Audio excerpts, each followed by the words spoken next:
ataupun saringan yang kelima daripada 9 saringan bagi acara 400 meter ini. Fakhrul Hafizul dari Kelantan. Persediaan sebelum ulunnya satu lagi pertembungan 400 meter di saringan yang kelima. Terus saja dimulakan, perhatikan permulaan yang mana walaupun berada di sebelah luar, tapi Kabinesh ingin mendapatkan saingan tersebut pada 100 meter yang terakhir. Perhatikan kepada Farhan Isrul Nizam.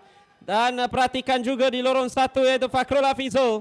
Ada juga Kabinesh di penghujungnya, tetapi Farhan sememangnya sudah pun terlalu jauh. Dan yang tempat kedua yang akan diambil oleh Fakhrul Hafizul dengan Kabinesh yang tampak memulakan pick up beliau agak laju di permulaan. Namun Farhan Isrul Nizam dalam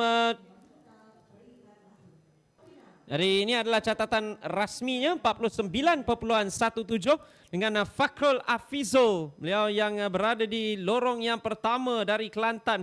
Beliau mendapatkan